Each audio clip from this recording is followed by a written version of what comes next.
নমস্কার বন্ধুরা, welcome to শর্মিলাস kitchen. আজকে একটা ব্রেকফাস্ট রেসিপি আপনাদের সাথে শেয়ার করতে চলেছি। আজকের রেসিপি আলু পুরি। প্রথমে দুটো মিডিয়াম সাইজের আলুকে সেদ্ধ করে নিয়েছি। এবার আলুগুলোকে স্ম্যাশ করে নিচ্ছি। এবার এর মধ্যে দিয়ে দিচ্ছি স্বাদমতো নুন, সামান্য পরিমাণে চিনি, হলুদ গুঁড়ো, লঙ্কার গুঁড়ো, জিরে গুঁড়ো,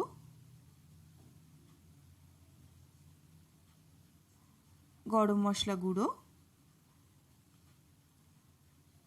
ধনেপাতা কুচি,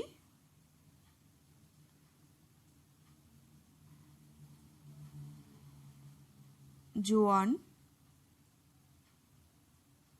আর দিয়ে দিচ্ছি ময়দা। এখানে 2 কাপ মতন ময়দা দিলাম। দিয়ে দিলাম সাদা তেল। এবার সমস্ত কিছুকে খুব ভালোভাবে একসাথে মিশিয়ে নিতে হবে।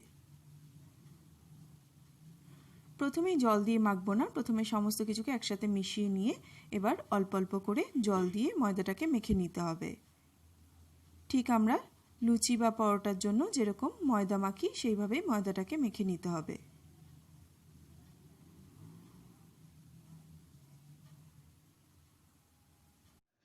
ময়দা মাখা হয়ে গেছে। এবার হাতে করে সামান্য একটু সাদা তেল নিয়ে ময়দার গায়ে ভালো করে মাখিয়ে দিতে হবে। ময়দার গায়ে ভালো করে সাদা তেলটা মাখিয়ে দিয়ে এটাকে ঢাকা দিয়ে রেখে দেব 15-20 মিনিটের জন্য।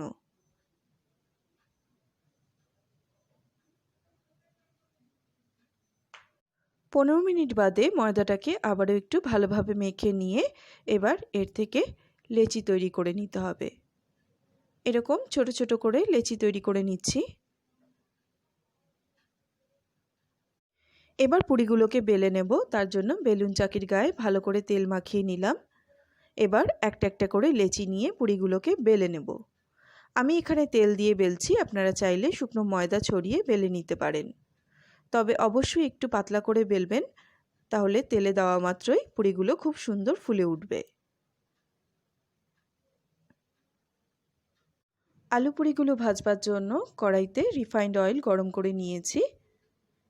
এবার একটা একটা করে পুরি এর মধ্যে দিয়ে এগুলোকে ভেজে নিতে হবে।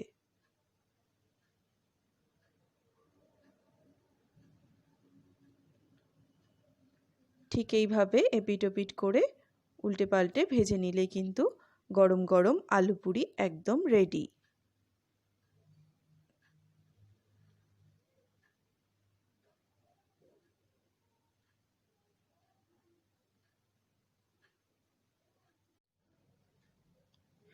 আলু পুরিগুলো আপনারা টক দই বা আচার দিয়ে সার্ভ করতে পারেন।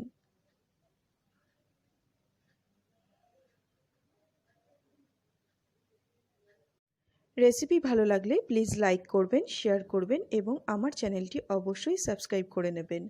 আজ এই পর্যন্ত বন্ধুরা, দেখা হবে নতুন কোনো রেসিপি নিয়ে। সবাই খুব ভালো থাকবেন, সুস্থ থাকবেন। নমস্কার।